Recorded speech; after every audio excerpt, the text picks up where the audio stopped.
हमारी सनातन संस्कृति में कितने संस्कार हैं बोलो, कितने हैं? 16 संस्कार। और 16 संस्कार कोई जानते ही नहीं है, 2-4 संस्कार जानते हैं बस। 16 हैं, 16। जिसके विधिवत 16 संस्कार हो जाते हैं वो महान पुरुष बनता है, महान।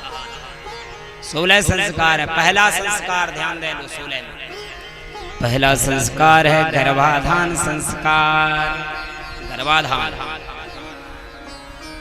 अब ये आपके ऊपर है, आपको बेटी चाहिए कि बेटा। हमारे ऋषियों ने, हमारे शास्त्रों ने सब उपाय बतलाए हैं। क्या चाहिए आपको? बोले कृष्ण पक्ष में जो पति पत्नी संसर्ग करते हैं तो उसमें बेटी होती है।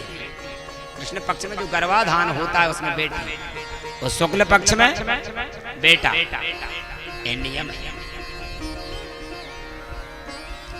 तो इसको कहते हैं गर्भाधान संस्कार। इसमें भी देवताओं का पूजन, पितरों का पूजन, देवताओं का पूजन किया जाता है, नवग्रहों का पूजन। इसके बाद फिर गर्भाधान किया जाता है। इसको कहते हैं गर्भाधान संस्कार।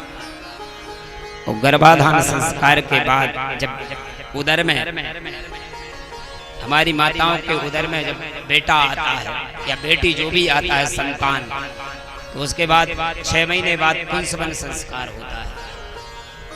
और पुंसवन संस्कार में आचार्य आते हैं। आचार्य आकर के दोनों से पूजन कराते हैं, भगवान का पूजन कराएंगे। जिस समय गर्भ में बेटा रहेगा उस समय।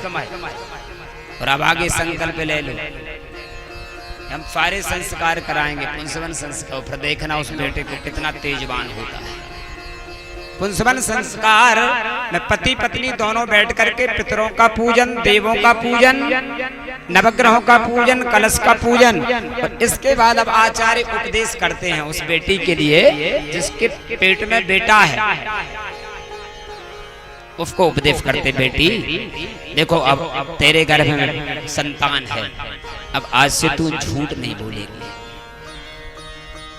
आज से तू पवित्रता से रहेगी, आज से अब तू भगवान का पूजन करेगी, आज से अब हाँ चलते फिरते उठते बैठते श्री कृष्ण गोविंद हरे मुरारे हे नाथ नारायण वासुदेव इस मंत्र का जाप करेगी।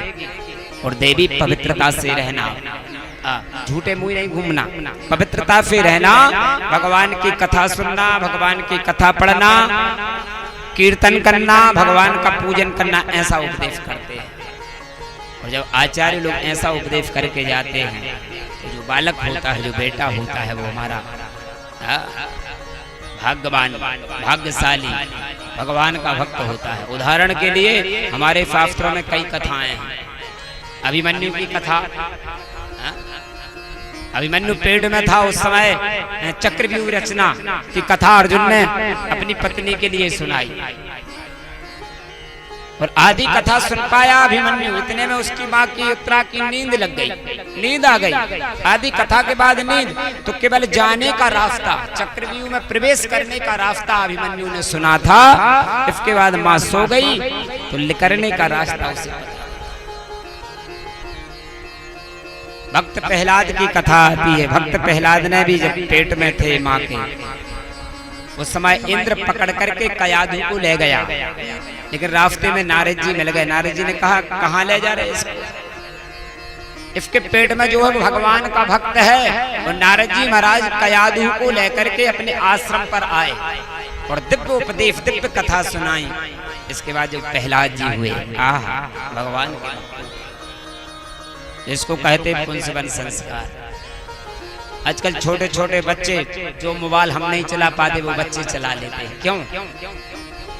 क्योंकि जब वो गर्भ में था तो हमारी बहनों ने मोबाइल चलाया है। हेलो, ये छोटे छोटे बच्चे हेलो जन्म लेते ही छोटे छोटे सब सीख जाते। क्यों? तो पेट में जब था तो अपने मोबाइल चलाया।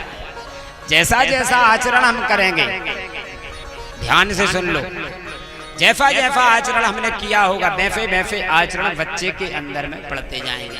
और इसलिए हमारे शास्त्रों में माता को प्रथम गुरु कहा है कि नहीं? संतान का प्रथम गुरु कौन? बोले माता। माता चाहे तो बेटे को भक्त बना दे और माता चाहे तो बेटे को जुआरी शराबी बना दे। पाता इसलिए पुंसवन संस्कार होना चाहिए बेटों का। पुंसवन संस्कार होता है तो हमारी संतान जैसा भी उपदेश हम करेंगे वैसे उपदेश उसके ऊपर आएंगे। और पुंसवन संस्कार के बाद फिर होता है जन्म संस्कार, जात कर्म संस्कार। जात कर्म के बाद फिर धीरे धीरे बड़ा होता तो निष्क्रमण, एक निष्क्रमण संस्कार है। निष्क्रमण संस्कार का अर्थ है पहली बार बेटी बेटा को घर से बाहर निकालना, पहली बार।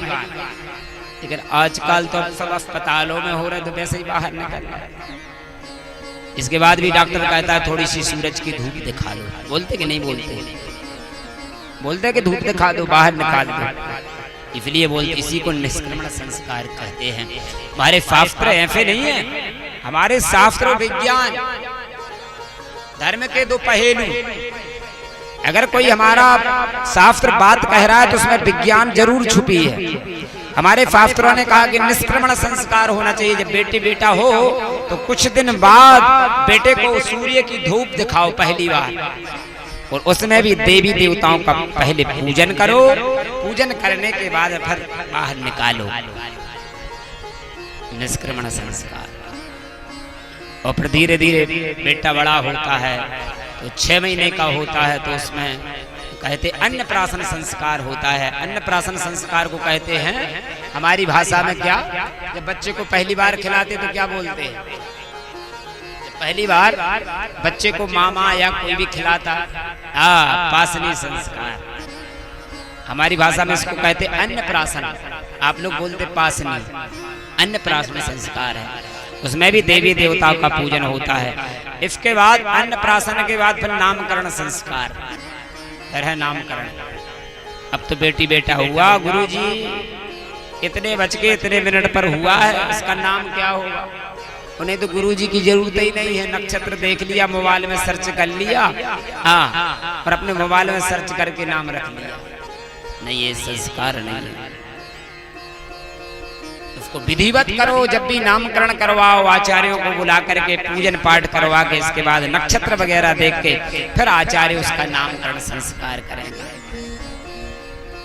तो नामकरण संस्कार धीरे धीरे फिर अक्षर आरंभ। अक्षर आरंभ जिस समय पहली बार हमारा बेटा स्कूल जा रहा है, आज पहली बार जा रहा है, तो ऐसे मत भेजना। बच्चे बेटी बेटा को ऐसे स्कूल मत भेजना। पहले आकर के आचार्यों से पूजन कराना, और पूजन करा करके विधिवत बसंत पंचमी जो आती है, बसंत पंचमी, उस दिन सरस्वती का जो बीज मंत्र है, बीज मंत्र, सरस्वती का बीज मंत्र आचार्य आकर के बच्चे की जीभ पर लिखेंगे चंदन से या शहद से। सरस्वती, जिस दिन सरस्वती पूजन होता है बसंत पंचमी को, जब आपको लगे कि अब हमारा बेटा अगली बार से स्कूल जाएगा, तो पहले ही बसंत पंचमी को आचार्य को बुला करके जो अच्छा बढ़िया कर्मकांडी हो उसके द्वारा शहद से सरस्वती का बीज मंत्र लिखवा दो उसकी जीभ पर। फिर इसके बाद देवों का पूजन, पितरों का पूजन करने के बाद में फिर बाद में स्कूल बेटी बेटा को भेजो। ऐसा नहीं कि सीधा बफ्ता टांग दिया जाओ, नहीं, विधिवत। ये सब संस्कार हैं। अक्षर आरंभ संस्कार, इसको कहते हैं अक्षर आरंभ। पहली बार बेटी बेटा को आ सिखाया जाता है, आ, अक्षर आरंभ संस्कार। और विद्या अध्ययन के बाद जब लौट करके आए तो फिर विवाह संस्कार। विवाह के बाद जब 50 वर्ष के हो जाए तो फिर जिंदगी मोड़ लेगी। 50-60 के बाद फिर संन्यास संस्कार। संन्यास ले लो, संन्यास भी लेना चाहिए। सारी चीजों से संन्यास, खाने से संन्यास, पीने से संन्यास। संन्यास का अर्थ जो हमने जीवन भर खाया है, अब थोड़ा सा खाना भोजन बदलना है। अब सिंपल भोजन करना है, ज्यादा मसाले वाला भोजन नहीं करना। संन्यास धीरे धीरे सबसे अलग होते होते। और आखिरी संस्कार कौन सा है? अंतिम संस्कार। अंतिम कौन सा है? राम नाम सत्य है, ये अंतिम संस्कार। ये 16 संस्कार हैं। तो आज भगवान श्री कृष्ण का पहला संस्कार हुआ जात कर्म। अब तो नंद बाबा बड़े प्रसन्न और प्रसन्न होकर के धेनु नाम न्यूते प्रादाद, हजारों गैया, हजारों पर्वत पहाड़ तिली के बना करके, तिल के पर्वत पहाड़ बना